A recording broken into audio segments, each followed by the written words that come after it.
Hello and welcome to the first video on C5 and C7 revision for GCSE chemistry. In this video we'll be looking at the reactivity series, displacement reactions, oxidation, reduction and half equations, and extracting metals. First we're going to have a look at the reactivity series.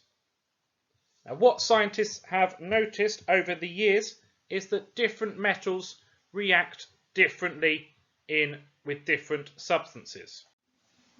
So, for example, if we have a trough of water,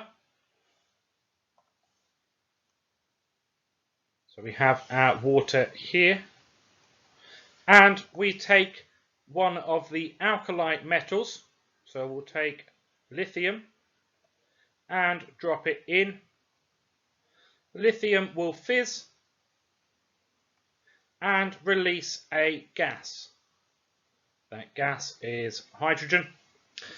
If we then took sodium and dropped it in, again it would fizz, but it would fizz more vigorously and it might catch fire and we get a yellow flame.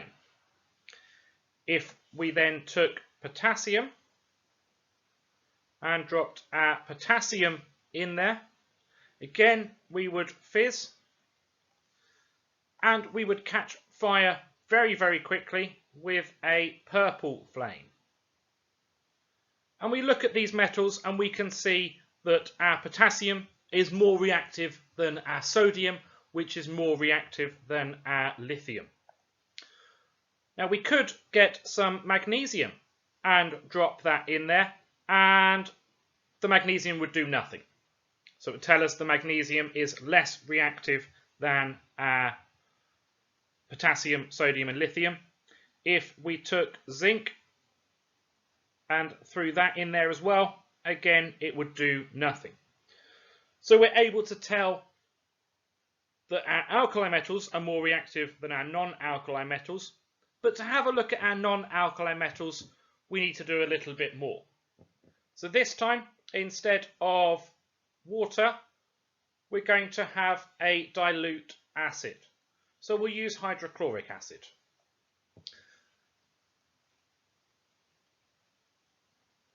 This time we already know that if we drop alkali metals in water, we'll get a very vigorous reaction. We're not going to drop them in acid because that would be a little bit dangerous. But we can take the rest of our metals, so we can drop magnesium in, and we start seeing that again it will fizz, but it won't catch fire.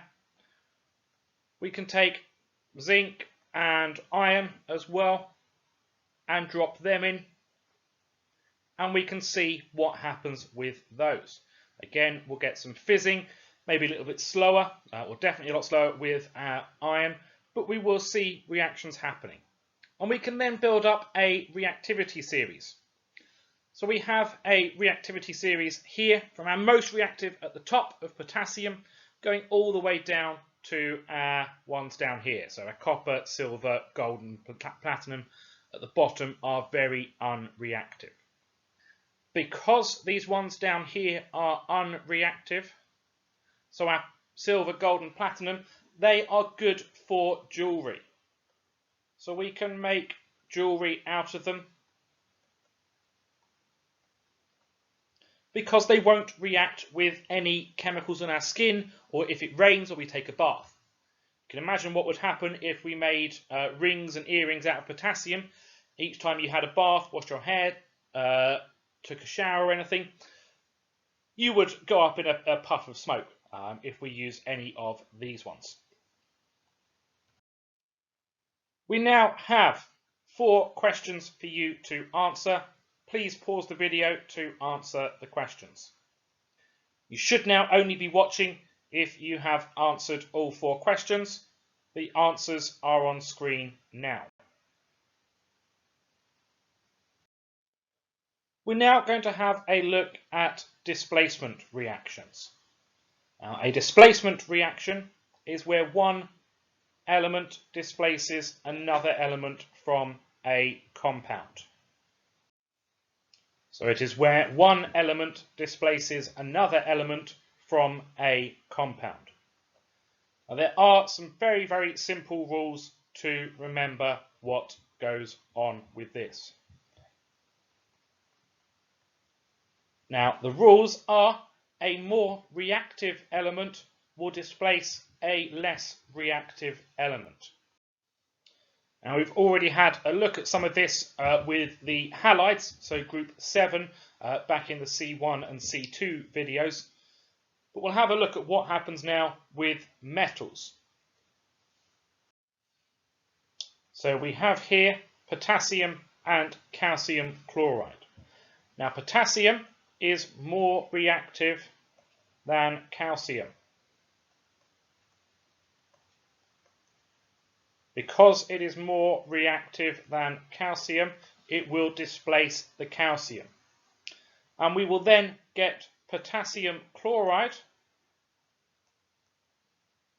plus calcium at the end.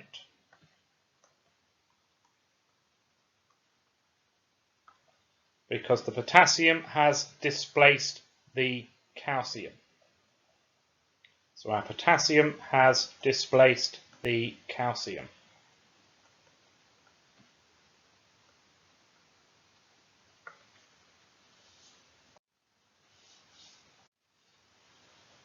We will now have a look at iron plus magnesium oxide. Now in this case, the iron is less reactive than the magnesium.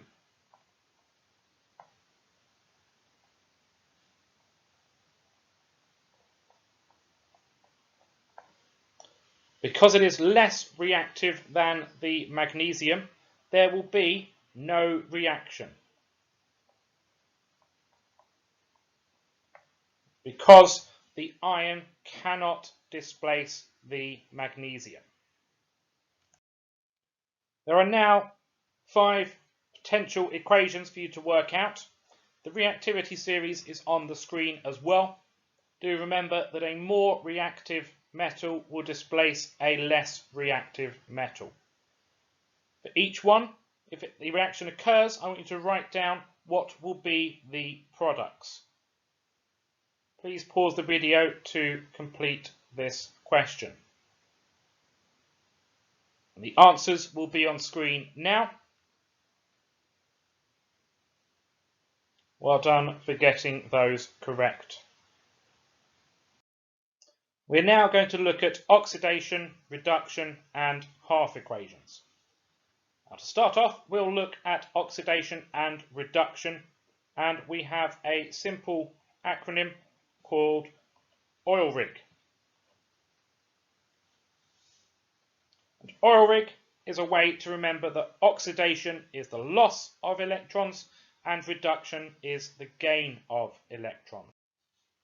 Now what this means, if an atom loses electrons to become an ion, it has been oxidized. If an atom gains electrons to become an ion, or just gains electrons, an ion gains electrons, it has been reduced.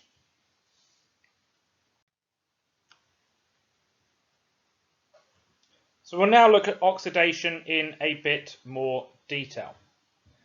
Now, as we said, oxidation is the loss of electrons. It can also be the addition of oxygen.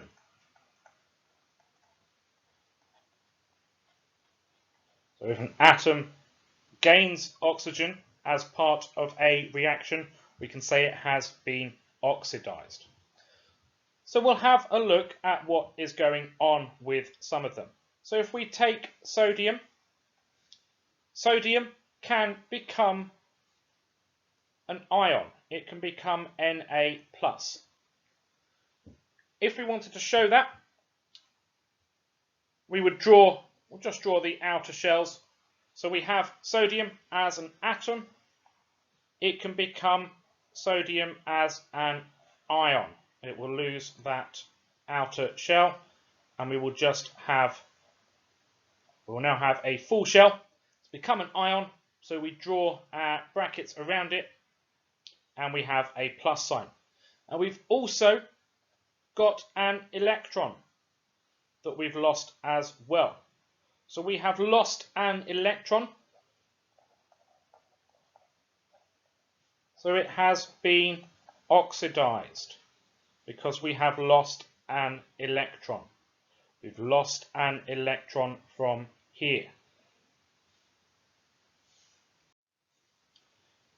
And the same way, we could also do our word equation. We could have sodium plus oxygen, if I spelled it right, would become sodium oxide.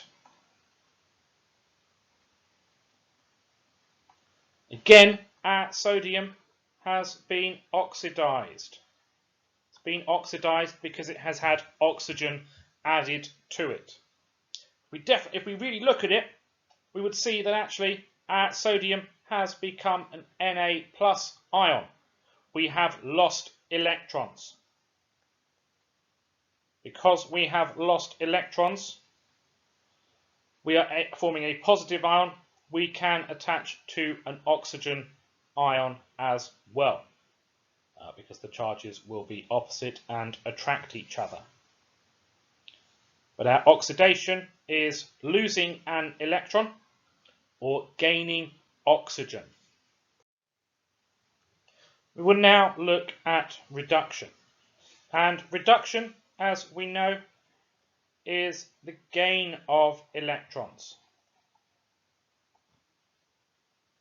Can also, just like oxidation was the addition of oxygen, can be the removal of oxygen from a compound. If we have a look at elements that can be reduced, or ions that can be reduced, if we take a magnesium ion, so Mg2+, and we want it to become magnesium, our magnesium ion will need to gain 2 electrons to become magnesium. We will need to add 2 electrons to it. Let's have a look at our magnesium ion. We have our full outer shell.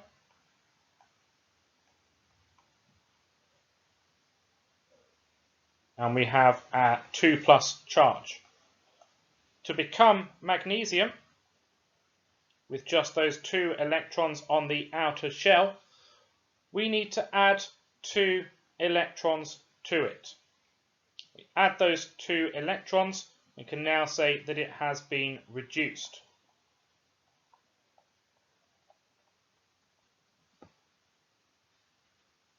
Now showing our removal of oxygen would be slightly different. I have to have something to remove that oxygen.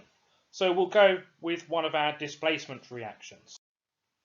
We've got here magnesium oxide plus calcium. Our calcium will displace our magnesium, and we'll get magnesium by itself plus calcium oxide. And when we look at this, we can see our magnesium has been reduced. It has had oxygen removed. Our calcium has been oxidized. It has had oxygen added to it. We'll have a look at writing a half equation for that on the next page. So looking at writing the half equations. So we have our equation here. Now to do half equations, we have some rules that we need to follow. Step 1, we want to write the balanced symbol equation. So step 1, we want to write the balanced symbol equation. Step 2, we want to identify the ions in each compound. We want to identify the ions in each compound. Step 3, we can cancel out the ions that appear on both sides of the equation. We can cancel out the ions that appear on both sides of the equation, And step 4, we can write our equations for oxidation and reduction. So we can write the equation for oxidation and reduction. So we're going to write the half equations for this reaction. So to start off, we will write the balanced symbol equation. So we have here our balanced symbol equation. We're now going to identify the ions in each compound. So here I've got Mg2 plus and O2 minus. My calcium is still just calcium. My magnesium is magnesium now on the other side. And my calcium oxide is Ca2 plus and O2 minus. I can now cancel out the ions that appear on both sides, which is my O2 minus. I am now starting to get there with my half equation. I can now write my half equation for the oxidation, which is the loss of electrons, and my reduction, which is the gain of electrons. So for my oxidation, it is my calcium that has lost electrons. I've gone from Ca to Ca2 plus. To make this complete, I need to show that I still have my electrons and I know I've lost them. So I'm going to add my 2 electrons on that side. My reduction is my magnesium 2 plus, which has gone to magnesium. To show that my magnesium has gained my 2 electrons there, I'm going to add my electrons on this side of my equation. You now have 6 questions for you to complete. Please pause the video to answer these questions. You should now only be watching if you have answered these questions. The answers are on screen now.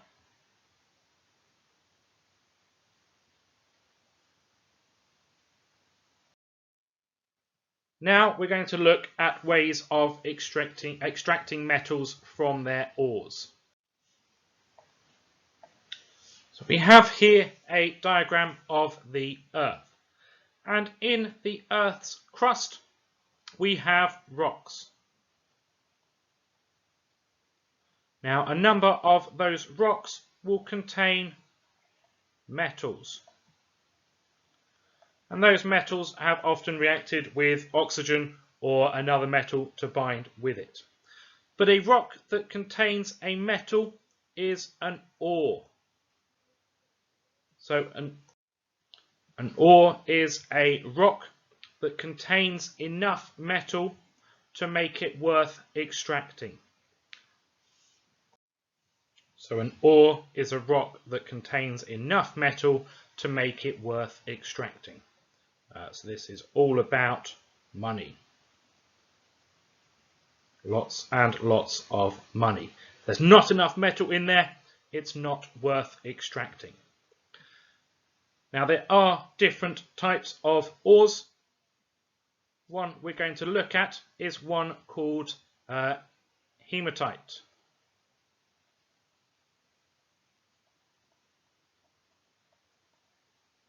Now hematite is an ore that contains iron oxide. So we've got iron oxide in here. Now, iron oxide is a compound. We need to extract the iron from it.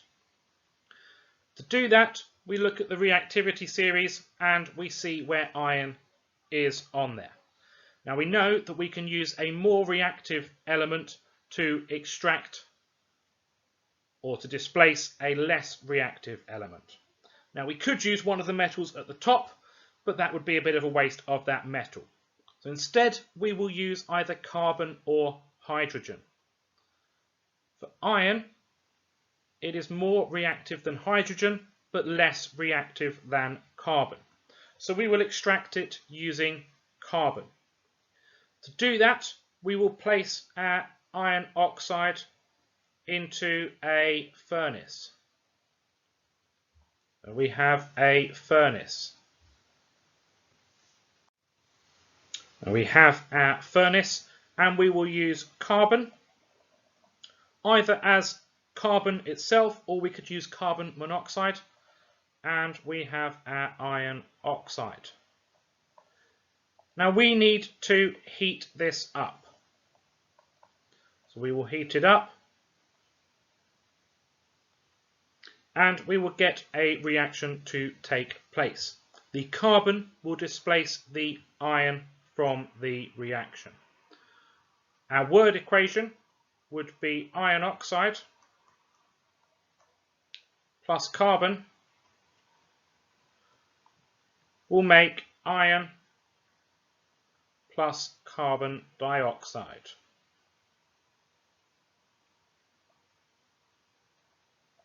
We can see here that our iron has now been reduced. It will have gained electrons and lost oxygen. We now have pure iron that we can use. We can do this with lots of different metals. Anything that is more reactive than hydrogen will be extracted with carbon. Anything less reactive, we can use hydrogen. For the metals that are more reactive than carbon, we will use electrolysis to separate them from their ores. There are now 5 questions for you to answer. Please pause the video to answer these questions. Should now only be watching if you have answered all 5 questions. The answers are on screen now. Thank you very much for watching. Have a great day. Goodbye.